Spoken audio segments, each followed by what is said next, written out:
Shirley Jackson stood frozen in her small kitchen, the hum of the refrigerator, the only sound in the stillness. Her hands trembled as she stared at the pristine white envelope lying in the center of the table, its edges catching the soft glow of the afternoon light. She didn't need to reread the sender's name. It was already etched into her mind. Billy Martin. 5 years had passed since that night at the glittering charity gala in New York, the night that had altered the course of her life forever. Billy Martin, the untouchable white billionaire, whose deep blue eyes had locked onto hers across a sea of glittering gowns and tuxedos, made the room fade until there was nothing but them. For a few hours, she had let herself believe in something impossible, that a man from his world could truly see her. And then morning had come. He had become a stranger before the sun rose, his parting words, vague and meaningless. She had returned to her modest apartment carrying more than a memory. Weeks later, she learned she was pregnant not with one child, but with 3. Naomi, Lucas, Caleb. Children. Billy Martin had no idea existed. Shirley had tried to tell him. She called his office repeatedly, only to be met with the icy voice of his assistant. The woman's laugh, dripping with contempt, still echoed in her memory. Do you think Mr. Martin would waste his time on a gold digger? The calls had stopped. The door to his world had slammed shut. 5 years later, here it was again, that door reopening without warning. The envelope bore the elegant seal of Martin Enterprises. Inside, along with the letter, was a cashier's check for $5,000 to cover travel expenses. The message was brief, businesslike, but impossible to ignore. Please appear at Martin Enterprises headquarters Monday 10:00 a.m. Her heart pounded in her chest as questions tore through her mind. Why now? How had he found her? Did he know about Naomi, Lucas, and Caleb? And if he did he plan to take them from her? From the living room came the sound of her children's laughter. Naomi's clear, commanding voice led her younger brothers in a game of building an elaborate castle from pillows and blankets. Lucas, quiet and thoughtful, focused on fitting each block perfectly into place. Caleb, her whirlwind of mischief, had abandoned construction entirely and attempted to scale the couch's back. Caleb, get down! Shirley called, her voice tinged with panic. She crossed the room, lifting him into her arms, feeling the solid weight of him, the life she had built in defiance of all odds. She returned to the kitchen, the envelope still there, like a challenge. 5 years ago, she had been just another server in a simple black dress, trying to blend into a room full of power and privilege. That night, Billy's gaze had made her feel like the only woman in the world. But the moment she discovered she was pregnant, reality had crushed the dream. She had given up on him and the illusion that their worlds could ever meet again. And yet here it was, his world reaching for hers. Her gaze drifted to the children in the next room, Naomi, with her serious eyes, Lucas, with his gentle patience, Caleb, with his boundless energy. All 3 bore the same piercing blue eyes as Billy Martin. The resemblance was undeniable, like a truth she had kept hidden, but could no longer ignore. Shirley inhaled deeply, her resolve hardening. She would not be intimidated by whatever Billy wanted, whatever game or reason lay behind this sudden summons. She would not let anyone, not even him, separate her from her children. Because this wasn't just her story anymore, it was theirs. And if she were walking back into Billy Martin's world, she would walk in as more than the woman he had once known. She would walk in as a mother ready to fight for her family. What would you do if the man who changed your life and left you behind suddenly called you back into his world? Tell me in the comments. And if you want to see where Shirley's journey takes her next, don't forget to like this video and follow the channel. There's so much more to come. The envelope was still on the table when night fell, its white surface now shadowed in the soft amber light of the lamp. Shirley hadn't moved at all evening. Every time she passed through the kitchen, her eyes caught on it, as if it were a living thing watching her.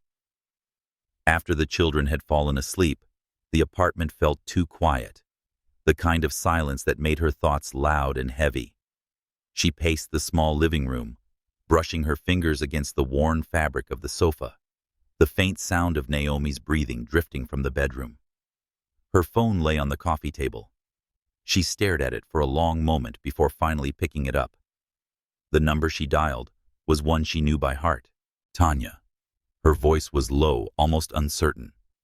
Conversely, her oldest friend's voice came warm but cautious. "Shirl, it's late. What's going on?" "He found me." Shirley said the words escaping before she could soften them. "Billy Martin. He sent me a letter. And a check. Wants me in New York on Monday." A pause stretched between them. She could almost picture Tanya on the other side, sitting up straighter, frowning in disbelief. "Billy Martin." Tanya repeated slower this time. "The father of your kids. After 5 years. Yes," Shirley murmured, leaning against the wall, her free hand curling into her sweater. "And I don't know why. I don't know if he's found out about them, or if he's going to try to take them from me." Tanya's tone turned firm. "You can't keep hiding forever, Shirl. You tried to reach him back then, but his people slammed the door in your face. Now that he's reaching out, you need to look him in the eye and hear the truth for your sake and the kids." Shirley closed her eyes. Tanya's words were weighted because they were the truth, but the sting of the past was still raw. She could hear even now the cutting voice of the woman who'd answered Billy's office phone all those years ago. "Don't waste our time." The humiliation had burned like acid, and the memory still lingered. She crossed the room and pulled an old shoebox from the bottom shelf of the bookcase. Inside lay the only photograph she had kept from that night at the gala, she and Billy side by side in the ballroom. His eyes in the picture seemed lit from within, focused entirely on her. She remembered how he had leaned in to ask about her life, as if her words mattered in that glittering world. Did he remember her face? Or was she just another nameless memory blurred by time and champagne? Her thumb brushed over the edge of the photo. She thought about Naomi's curiosity, Lucas's quiet watchfulness, Caleb's wild laughter. They had grown up without knowing the truth about their father, not because she wanted to hide it, but because she'd believed there was no place for them in his life. The letter had changed that. Shirley set the photo back in the box and pushed it away. She was no longer the young woman who had left that penthouse in the gray light of morning with her heart in pieces. She had survived 5 years of scraped-together rent, 2 jobs, and nights at the kitchen table, helping Naomi practice her spelling while rocking a teething Caleb in her lap. She had built a family out of love, not luxury. If Billy Martin wanted to see her now, he would see her as she was not a passing encounter from a glittering night, but a mother who would fight to the last breath for her children. The next morning, Shirley woke early. The decision once made felt like a stone lifted from her chest. She booked 4 plane tickets to New York. The $5,000 check lay on the counter, untouched for now. It wasn't his money that would get her there. It was her own will. In the quiet moments before the children woke, she packed their clothes into neat piles. Naomi's favorite purple sweater, Lucas's worn sketchbook, Caleb's stuffed lion with the fraying mane.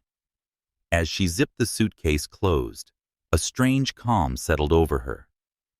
She didn't know what awaited her in New York. Answers, perhaps. More questions, almost certainly. But one thing was sure, she would be ready whatever Billy Martin wanted from her. And this time, she wouldn't walk into his world as a stranger. She would walk in as the mother of his children, standing on her ground. The journey to New York began before sunrise, when the small Pennsylvania town was still wrapped in mist.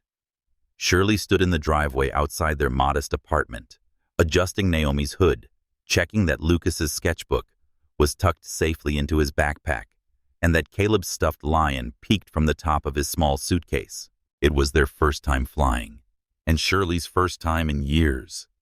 The weight of the moment pressed against her ribs. The four boarded the shuttle to the airport, their suitcases rattling across the uneven pavement. Naomi, always alert, took in every detail, her serious gaze darting from one passing car to the next. Lucas stayed close to Shirley's side, holding her hand quietly while Caleb bounced in his seat, his energy undimmed by the early hour. At the airport, strangers' eyes followed them. A black woman with 3 mixed-race children, each with striking blue eyes that seemed to catch the light. Some looked with idle curiosity, others with something sharper. Shirley felt Naomi's fingers tighten in hers. "Mom, why are people looking at us?" Naomi's voice was soft, but laced with that same perceptive edge she had carried since she was little. Shirley smiled gently. "They're just curious, sweetheart. Don't worry about it." The flight was a blur of takeoff jitters, Caleb pressing his face to the window to watch the clouds, and Lucas quietly sketching the aeroplane's wing in his notebook. Shirley tried to focus on the rhythm of the engines, but her mind kept drifting to Monday's meeting, to the moment she would walk into Billy Martin's world again. When the plane descended, the skyline rose to meet them, glass and steel slicing into the winter light. Manhattan, a city she had once glimpsed from the edges of luxury, carrying trays of champagne, through rooms filled with people who spoke the language of money as if it were their native tongue. Now, she was returning with the 3 pieces of her heart he had never met. At JFK, the crowd surged around them, the clamor of rolling suitcases, announcements over loudspeakers, and hurried footsteps merging into one endless rush. Shirley felt a middle-aged man's gaze linger on her longer than it should have, his eyes moving from her face to the children's blue eyes. She instinctively pulled them closer, her palm firm on Lucas's shoulder. The black town car, sent by Martin Enterprises, was waiting at the curb, the driver stepping forward with professional precision. The children's eyes widened as they climbed in, their voices full of awe. "Mom, look at the buildings." Caleb pointed at a glittering tower as the city blurred past the windows. "They're taller than the ones in the movies," Naomi added, her voice tinged with wonder. Lucas didn't look up from his sketchbook, but his pencil moved faster now, the lines of skyscrapers taking shape beneath his hand. Shirley answered their questions softly, careful not to reveal too much. She had told them only that they were here to meet someone important. She hadn't yet found the words to explain who Billy was or what he might mean to them. When they reached the hotel, it felt like stepping into another world. The lobby was a cathedral of marble and gold, the air perfumed with something expensive and faintly floral. Their suite overlooked the Manhattan skyline, the windows stretching from floor to ceiling, offering a view of a city that seemed to pulse with its heartbeat. Naomi explored every drawer and cupboard. Lucas settled quietly on the sofa with his book, and Caleb raced straight to the bed and began jumping. "Tomorrow, sweetheart," Shirley said when he asked about the swimming pool. "Tonight, we rest." As the children settled in for the night, Shirley stood by the window, her reflection layered over the glittering lights below. Somewhere out there, just a few miles away, Billy Martin was living his life, the life that had once brushed against hers for one unforgettable night. Did he remember how he looked at her as if the room had disappeared? Or had she been just a fleeting moment in a world filled with fleeting moments? She pressed her fingertips to the glass, gazing at the city's endless glow. Tomorrow, she would walk into his world again.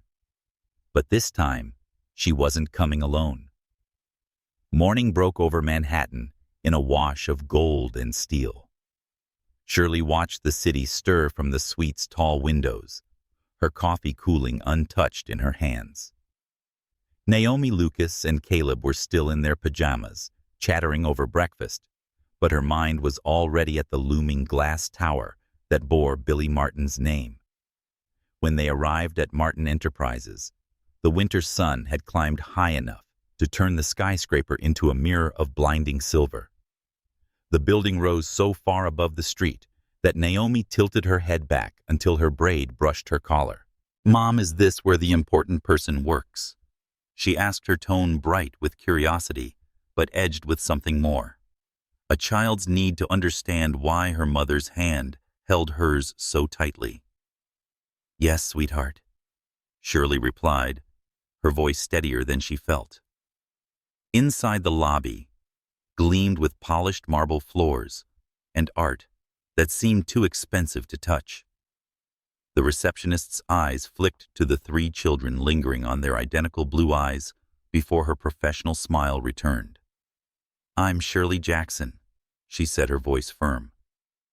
"I have a 10 o'clock appointment with Mr. Martin." The woman checked her screen, nodded, and gestured toward a private elevator. The ride to the top floor was silent, except for the faint hum of the cables. Shirley could feel the children's eyes moving over every surface, the mirrored walls, the buttons lined with brass, as if trying to piece together a puzzle they didn't yet know they were part of. A tall, impeccably dressed woman stepped forward when the doors slid open. "Mr. Martin is finishing a call," she said with a practiced smile. "Please have a seat." The waiting area smelled faintly of leather and citrus. Shirley guided the children to a long sofa, willing her hands to stop trembling. But before she could gather her thoughts, movement in the hallway caught her eye. Karen, the same assistant who had answered the phone 5 years ago, had laughed and called her a gold digger before hanging up. Her eyes swept from Shirley to the children and back again, confusion flashing across her face before she turned abruptly away. The sharpness of that old humiliation stabbed through Shirley, hot and sudden. She wanted to speak, to demand Karen look her in the eye now, but the soft click of a door opening cut through the air. Billy Martin stepped into the room. Time slowed. He looked almost exactly as she remembered, yet changed. The years had etched fine lines at the corners of his eyes. Silver touched his blonde hair, but the depth of his gaze was the same. That blue so vivid, it seemed to catch the light and hold it locked on her, then shifted to the three small faces on the sofa. Shirley rose to her feet, her pulse a steady roar in her ears. "Billy," she said, her voice level, though her heart felt like it might shatter through her chest. "Please, meet our children, Naomi, Lucas, and Caleb." The words hung in the air, heavier than the silence that followed. Billy's face went pale, his eyes moving from one child to the next, lingering on the unmistakable reflection of his own eyes, staring back at him. "Our children." His voice caught unsteady, as if he were trying to shape a reality too big to grasp. Ever fearless, Naomi slid off the sofa and stood before him. "Who are you?" she asked, her tone curious but firm. Billy dropped to one knee, but his gaze remained fixed on Shirley, questions burning there. "Why didn't you tell me?" Shirley's answer came without hesitation. "I tried dozens of times. But your people—" Her glance flicked toward the hall where Karen had disappeared. "Made sure I never reached you."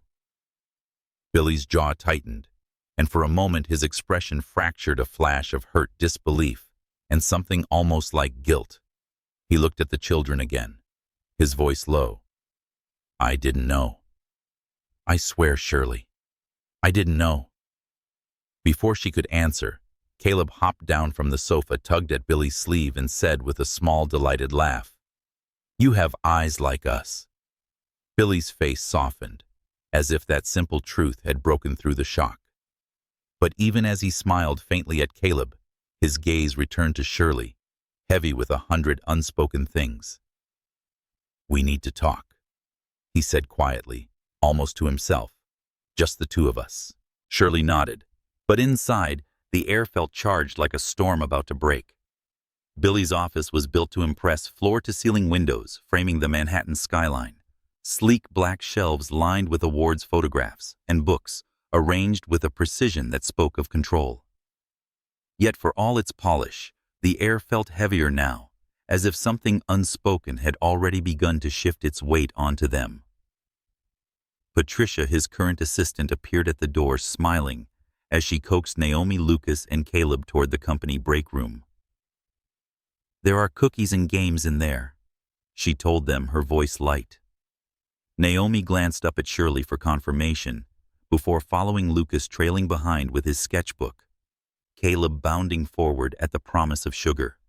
When the door closed and they were alone, Billy leaned back against the edge of his desk, studying her, as if afraid she might vanish if he blinked. "Shirley, I need you to believe me. I didn't send that letter. I didn't even know you were in the city until I saw you enter the lobby." Shirley's brows drew together. "If it wasn't you, then who?" Before he could answer, the door swung open. A man stepped in, tall, broad-shouldered, with the same blonde hair, piercing blue eyes, and unmistakable features as Billy. But there were differences. A faint scar above his right eyebrow, his hair slightly longer, his stance less guarded. "I sent the letter," the man said, his voice deep, steady. Shirley blinked, her breath catching. "You're Nathan finished for her. Billy's twin brother." Her gaze darted between them, her mind struggling to reconcile the twin image before her. Billy's expression hardened instantly. "Nathan, what the hell have you done?" Nathan raised a hand in a gesture that was both placating and unapologetic. "Just hear me out. I did it for you. I didn't ask for your help." Billy shot back, his voice edged with something more than anger, the tightness of a man whose private life had just been thrown open. Shirley's voice cut between them. "Why? Why bring me here like this?" Nathan turned to her, his tone gentling. "Because Billy doesn't have time to waste.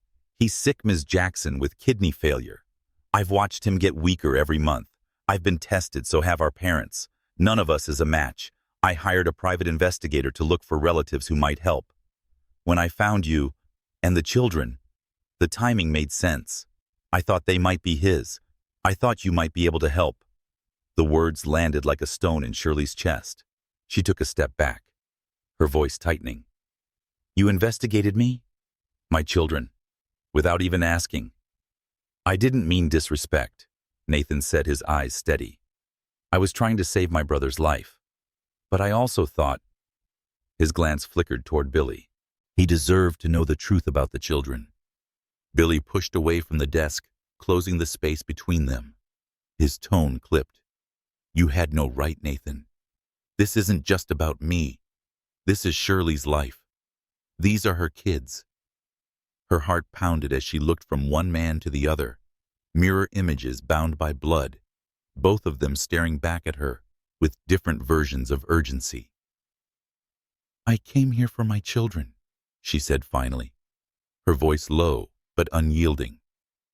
"Not to be used. Not to be part of some plan I wasn't told about. If you want to be in their lives, Billy, you'll have to prove you're worthy of it." The door to the break room burst open before either man could reply. Caleb came running in with a cookie and crumbs at the corners of his mouth. "Mom, I found the treasure," he announced, proudly oblivious to the charged air. Naomi and Lucas followed, their curious eyes darting from Billy to Nathan. "Who's he?" Naomi asked, tilting her head toward Nathan. Shirley steadied her voice. "This is Uncle Nathan." Billy crouched down to their level, a faint smile touching his lips, despite the storm still brewing. "We'll talk more soon. But for now, your mom and I need a little more time." Naomi nodded, though her gaze lingered on him, as if searching for something she hadn't yet named. When the children returned to the break room, silence closed in again. Billy's eyes met Shirley's, an unspoken battle in them. The need to explain, to bridge the gap Nathan had opened, weighed against the fact that nothing between them could be simple now. And somewhere deep inside, Shirley knew the letter had been only the first crack in a wall that was about to come tumbling down. The air in the park was crisp, carrying the faint scent of pine from the rows of evergreens lining the pathways. Winter sunlight spilled over the grass, warming patches where the frost had not yet melted. Shirley stood at a distance, hands tucked into her coat pockets, watching as Billy knelt beside Naomi, Lucas, and Caleb for the first time outside the confines of his glass and steel world. It had been his suggestion. Let's go somewhere quieter, somewhere we can breathe. Naomi, ever the leader, had taken his hand, without hesitation launching into a detailed explanation of the treasure map she had drawn that morning in the hotel room. Her voice rose and fell like music, every word laced with certainty, as if she had been waiting her whole life for an audience who would hang on every detail. Caleb ran ahead, his small boots scattering leaves as he darted between trees, shouting over his shoulder for Billy to catch up if you could. To Shirley's surprise, Billy took off after him, his long stride closing the distance in seconds before scooping the boy into the air. Caleb's laughter rang through the park, bright and unguarded. Lucas, quieter than his siblings, walked beside Shirley for a while, sketchbook tucked under his arm. But when Billy slowed to match his pace, Lucas offered the book without a word. Inside, a half-finished drawing of an aeroplane stretched across the page, the lines careful and sure. "You drew this?" Billy asked, his voice warm, but tinged with awe. Lucas gave a slight nod, his gaze fixed on the ground. "It's good." "Good," Billy said, crouching slightly so they were eye level. "Do you like aeroplanes?" Another nod, a pause. Then so softly, Shirley almost missed it. "I want to build them someday." Billy's smile deepened. "You know, I might be able to help with that." Something in Lucas's posture shifted, not quite trust, but the spark of curiosity, the first thread of a bridge being woven between them. From her spot on the bench, Shirley felt an unexpected warmth stir in her chest. It was strange seeing the children with him. She had been both mother and father for 5 years, the sole anchor in their small world. Now watching Naomi lean into his side as she pointed toward the next clue on her treasure map, or Caleb grip his hand without being asked. Shirley felt the faintest tremor of possibility, but with it came caution. When Billy eventually joined her on the bench, his cheeks flushed from chasing Caleb. His eyes held a light she hadn't seen earlier that morning. "They're incredible," he said almost to himself. "You've raised them to be so full of life." "They're my whole life," she replied. His gaze lingered on her as if he wanted to say more, but wasn't sure he'd earned the right. "Shirley, I meant what I said. I want to be part of their lives. Part of yours, if you'll let me." She met his eyes, steady and unflinching. "If you want to be their father, Billy, you must prove it. Not just today. Not just while it's easy." A beat of silence passed between them, filled with children's laughter somewhere down the path. "Then I'll prove it," he said quietly. And for the first time since she had opened that envelope in her kitchen, Shirley wondered if he might mean it. Back at the hotel that evening, she watched the children fall asleep faster than usual, exhaustion softening their faces. She stood in the doorway, listening to the steady rhythm of their breathing, her mind replaying the sight of Caleb in Billy's arms, Naomi's easy chatter beside him, Lucas's hesitant but willing trust. The images made something inside her ache, not with longing, but with the fragile hope she was trying to keep locked away. Because hope, she knew, could be as dangerous as it was beautiful. The morning after the park felt different, heavier somehow. The sunlight spilling into the hotel suite carried no warmth, and Shirley noticed that Naomi's laughter over breakfast seemed muted, as though even her daughter could sense the shift. Her phone buzzed on the nightstand. It was a message from Tanya. "Have you seen this? A link followed." Shirley hesitated, then tapped it. The headline bloomed across her screen in bold black letters: Billionaire Billy Martin and his secret lover. Single mom or gold digger. Below it, a grainy photograph taken at JFK showed her leading Naomi Lucas and Caleb through the crowded terminal. The caption read, "The mystery woman and her 3 blue-eyed children spotted arriving in New York." Her stomach twisted. She scrolled, reading the speculation, the sneering tone that painted her as a woman chasing wealth, as if the last 5 years of sacrifice could be reduced to a scandalous headline. The article even mentioned the $5,000 check, twisting it into proof of some imagined arrangement. From the living area, Lucas's voice drifted toward her. "Mom, are you okay?" She quickly locked the screen and turned to find him standing in the doorway, his sketchbook hugged to his chest. His brown skin, quiet eyes, and those unmistakable blue irises looked up at her with unspoken worry.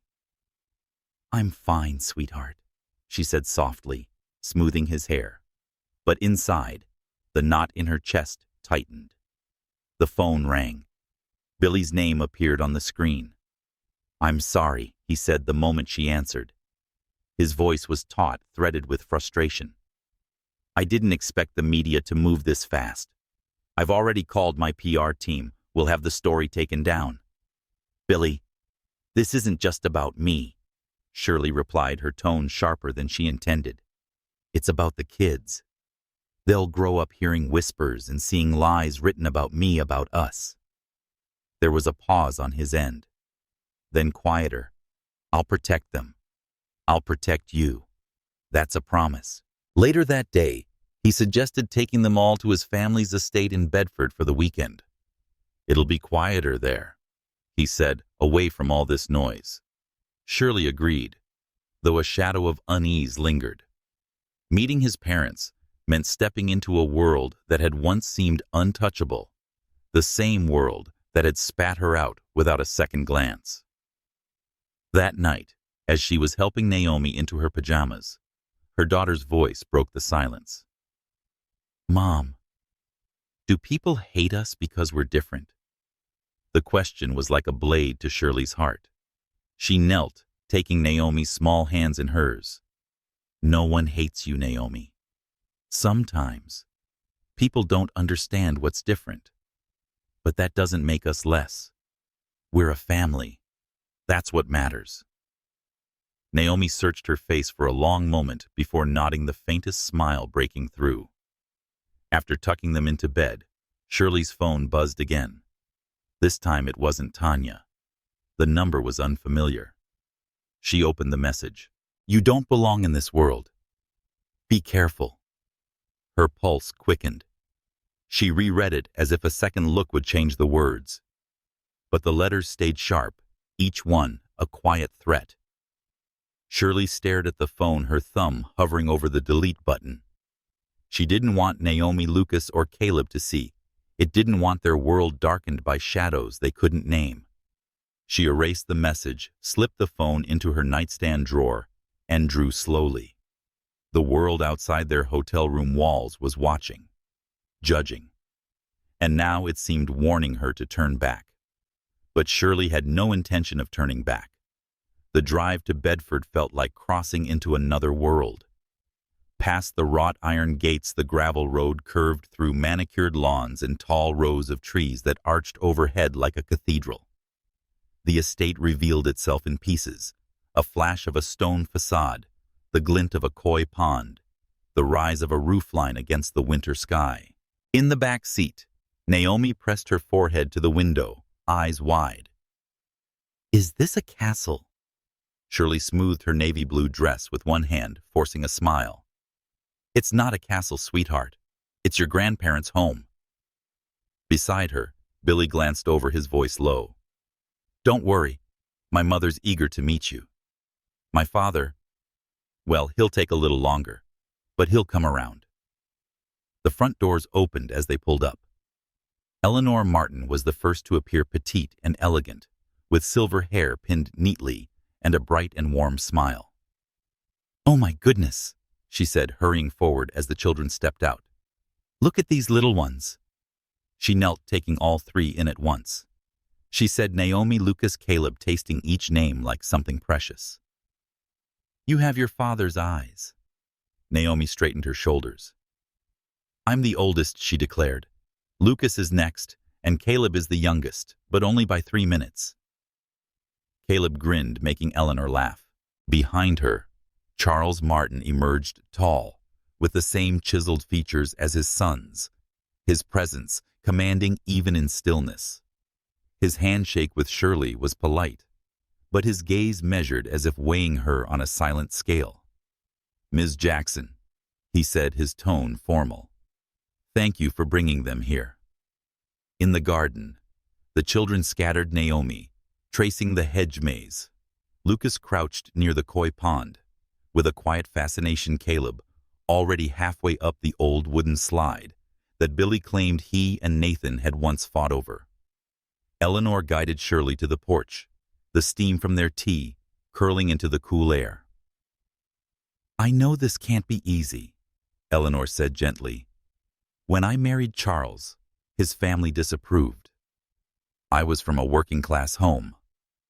But love has a way of reshaping the rules. Shirley hesitated, surprised by the confession. You make it sound simple. Eleanor smiled, the expression tinged with memory. It wasn't, but it was worth it.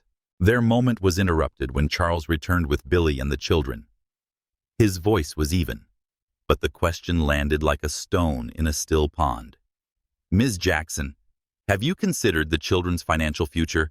A family like ours must be prepared. Shirley set her teacup down, her spine straightening. I've always provided for my kids. I work. I save. I don't take help unless it's needed. Charles's eyes lingered on her, unreadable.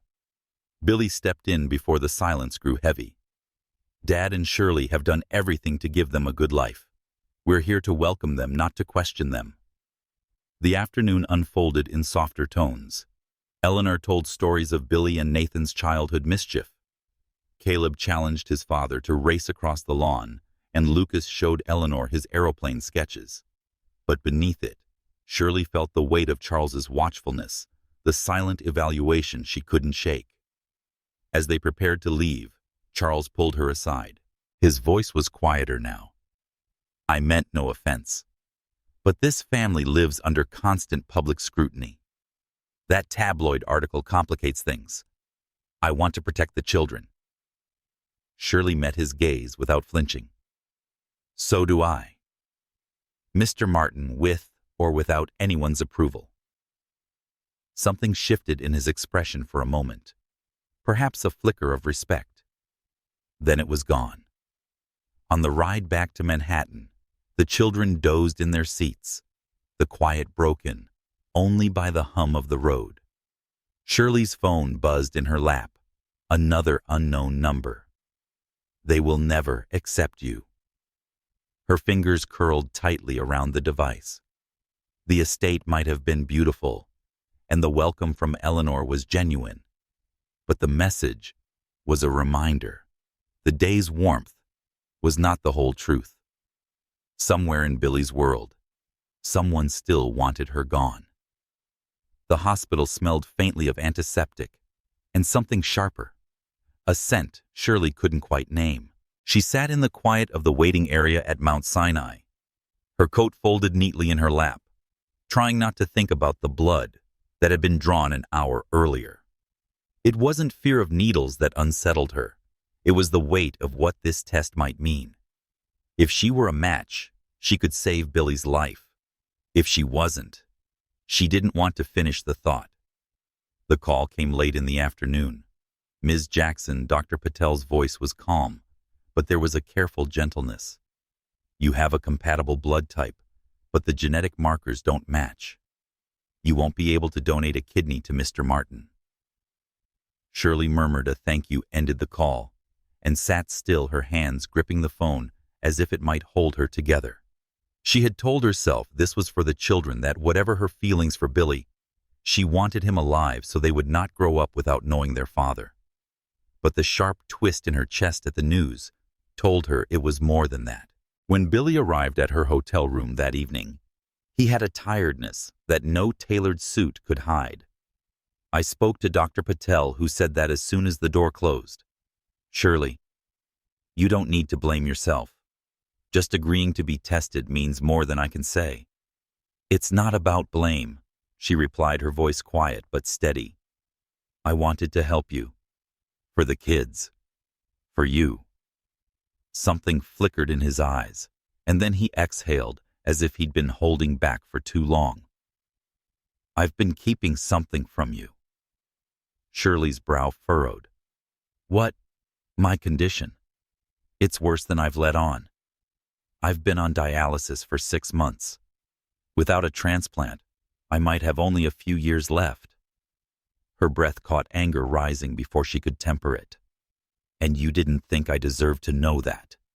You let me walk into all of this, into your world, your family, the press, without telling me the truth." He admitted, "I didn't want to scare you away." His voice rough. "If I told you how bad it was, I thought you'd take the kids and disappear before I even had a chance to be part of their lives." Shirley's eyes burned not with tears, but with the sharp ache of betrayal. "I've spent 5 years raising them on my own. I've worked 2 jobs, moved towns to make ends meet, and faced stares and whispers. Do you think I scare that easily?" Billy stepped forward, his expression shifting from defensiveness to something more raw. "I was wrong. I know that. I didn't want to lose this before it even started." For a moment, neither of them spoke. The hum of the city outside was a distant murmur through the windows. Finally, Billy said, "Let me take you and the kids out tomorrow. Somewhere quiet. Let's start over, even if just for a day." Shirley hesitated, torn between the walls she'd built and the memory of Caleb's laughter in the park, Naomi's easy chatter beside him, Lucas's careful drawing in his hands. "One day," she said at last, "but you need to understand, this isn't just about you proving you can be their father. It's about proving you can be honest with me." Billy nodded, the weight in his eyes, a mix of regret and determination. That night, long after he'd gone, Shirley stood by the window, the city lights a fractured reflection in the glass. She thought about the children asleep in the next room, and the man who had once been nothing more than a fleeting memory, now standing in the fragile space between the past they shared and the uncertain future ahead. Somewhere deep inside, a quiet truth stirred hope. Yes, but hope tangled with fear. Loving someone who might not have much time left was a dangerous kind of courage. The restaurant was softly lit, where shadows curled along the walls, and the clink of silverware seemed almost musical. Shirley sat across from Billy, the candlelight reflecting off the crystal glasses between them. It was their first evening alone since the day she had walked into his office with the children. No interruptions, no meetings, no cameras. He looked better than he had the week before, but the faint hollows under his eyes were a quiet reminder that dialysis couldn't sustain him forever. "You look like you've been carrying less weight today," she said, her tone cautious. "Because I have something to carry me," he replied, his gaze never leaving hers. When the main course plates were cleared, Billy reached into the inside pocket of his jacket. He didn't speak immediately, only placing a small velvet box between them. Shirley's breath caught as he opened it, revealing a diamond that saw the light in an almost alive way. "Shirley Jackson," he said, his voice low but steady. "I've wasted 5 years not knowing you were raising the most incredible children I've ever met. I don't want to waste another day. Will you marry me?" Her heart thudded, a sharp mix of longing and fear. "Billy, you're sick. If we don't find a donor, we will," he interrupted gently. "And even if we didn't, I would still want every day I have left to be with you and the kids. Officially. Completely." She looked at the ring, then at him, the man who had once been a memory she couldn't shake, now flesh and blood, flawed and fragile. "I want that too," she whispered. "But we take it one step at a time." His smile was slow and genuine as he slid the ring onto her finger. It fit perfectly, as if it had been waiting for her all along. The moment was broken by the buzz of her phone on the table. She glanced at the screen, her stomach tightening. Another message from an unknown number. The wedding won't save him. She locked the phone before Billy could see it, slipping it back into her clutch. She kept her smile in place for the rest of the evening, but the words burrowed into her thoughts like a splinter. 2 days later, Dr. Patel called. "We've found a match through an exchange program," he said. "A woman named Sarah Mitchell is willing to donate to Billy. In return, her husband will receive a compatible kidney from another donor in the network." Relief surged through her, followed quickly by suspicion. Why now? Why, after months of searching, did a solution appear so suddenly? When she told Billy, his reaction was unguarded joy. He pulled her into his arms, his voice warm against her ear. "This is our chance, Shirley. Our fresh start." She nodded, holding him tightly, but her mind drifted to the shadow still following them. The messages had shifted from judgment to something colder that seemed to know their private moments. That night, as she tucked Naomi into bed, her daughter traced the ring on Shirley's finger with curious eyes. "Does this mean we're a real family now?" Naomi asked. Shirley kissed her forehead. "We've always been a real family. But maybe now, the world will see it too." Still, when the lights were off and the apartment quiet, Shirley stared at the phone on her nightstand. The last message glowed in her mind like a warning flare. The wedding wouldn't save him, and she couldn't shake the feeling that whoever had sent it wasn't finished yet. The morning of the surgery dawned cold and pale, the hospital's white corridors humming with activity. Shirley sat beside Billy's bed in the pre-op room, her fingers laced with his, both holding tighter than they meant to. "You'll be fine," she whispered, though her voice was steadier than her heartbeat. "I will," he said, his gaze fixed on hers, "because I have something to. Athen arrived carrying 2 cups of coffee, his smile trying for ease, but faltering under the weight in the room. "Big day," he murmured, placing 1 cup in front of Shirley. "And, for what it's worth, I'm glad you're here. I know you haven't forgiven me for the letter, but without it."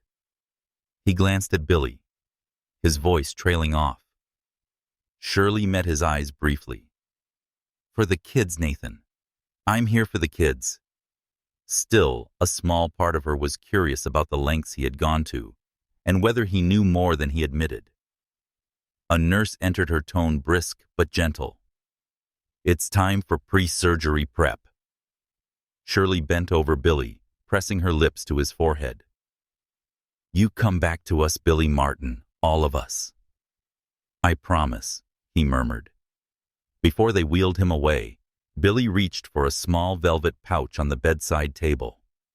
"Give this to Sarah Mitchell," he said. Inside was a delicate gold necklace with an inscription, "Thank you for the gift of life." Hours later, Shirley sat in the waiting room with Eleanor, Charles, and Nathan. The air felt thick every second, stretching too long. Eleanor's hand was warm on hers, a silent reassurance. Then Charles spoke, his voice breaking the stillness. "Miss Jackson, I owe you an apology." His usually firm tone was quieter now, stripped of its formality. "I judged you before I knew you. But you're here despite the tabloids, the whispers, all of it. That says more about you than I wanted to see." Shirley looked at him, unsure how to respond. So she nodded. 4 hours after Billy had gone into surgery, Dr. Patel entered, his smile easing the tight coil in Shirley's chest. "The procedure was a success. The kidney is functioning well. He's in recovery, and you'll be able to see him soon." Relief came like a wave, nearly buckling her knees. She turned to Eleanor, who pulled her into a gentle embrace. While Billy rested, Shirley visited Sarah Mitchell in her recovery room. Sarah's face was pale, but her eyes were warm as she took Shirley's hand. "We saved each other," she said softly. "My husband gets his transplant tomorrow because of this program, and now you get more time with the man you love." Shirley pressed the necklace into Sarah's palm. "It's from Billy for everything you've given us." Later, as Shirley returned to the quiet hallway outside Billy's room, her phone buzzed in her coat pocket. She didn't recognize the number, but her heart sank before opening it. "He lives, but you might not." The fluorescent light above suddenly seemed harsher, and the hum of hospital machines was louder. She closed her eyes, steadying her breath, and deleted the message. Not here. Not now. She wouldn't let that darkness touch Billy's recovery. When she finally entered his room, Billy's eyes were open, faintly glazed, but warm. "You're here," he said, his voice barely more than a whisper. "Always," she replied, sitting at his side and threading her fingers through his. "You did it, Billy. We have a future." But as she leaned her head against his shoulder, Shirley knew the fight wasn't over. The surgery had saved his life, but the shadows still lingered, watching, waiting. The October sunlight fell in gentle golden streaks across Central Park, painting the trees in shades of amber and rust. Beneath a canopy of roses and fall leaves, Shirley stood in an ivory silk gown that traced every graceful line of her figure. Eleanor's hands moved gently through her hair, adjusting the intricate braids one last time. "You look beautiful," Eleanor said softly, her eyes glistening. "Today is yours, and Billy's day." Shirley smiled, her fingers brushing the diamond ring that had never left her hand since the night Billy proposed. 2 months had passed since his transplant. His strength had returned. His laughter was easier now, and every day since he had been a steady presence, not just for her, but for Naomi, Lucas, and Caleb. Outside, the children waited for their turn in the procession. Naomi clutched a basket of petals, already bossing her brothers into position. Lucas stood carefully with the ring box, and Caleb was doing his best to stay still, though his eyes were already tracking a butterfly in the grass. The music began, a slow, tender melody that seemed to breathe with the autumn air. Nathan appeared at Shirley's side, offering his arm. "Ready?" he asked. She nodded, and they stepped forward. When she saw Billy standing beneath the arch, the world narrowed to just him. His deep blue eyes lit up as they met hers, his suit perfectly cut, but unable to outshine the joy in his face. The ceremony was heartfelt and straightforward. Their vows were spoken not just to each other, but to the children, promises of love, protection, and family. Halfway through, Caleb darted forward to hug Billy, making the guests laugh and breaking the last of Shirley's nervousness. At the reception in the Bedford Estate Gardens, the air was filled with music and the scent of fresh flowers. The children danced with their grandparents under strings of golden lights. Naomi twirled Lucas in a surprisingly elegant turn, while Caleb declared himself king of the cake table. Then a catering staff member approached Shirley, handing her a bouquet with a small card tucked inside. She froze when she recognized the handwriting. "Congratulations, but this isn't over." Before the chill could settle in her chest, Billy appeared at her side. "We caught him," he said, his voice low but certain, the man behind the messages, an old business rival. "The police arrested him this morning." The relief was immediate, but it came with the soft aftertaste of exhaustion. "So it's over?" she asked. Billy's hand found hers, his grip firm.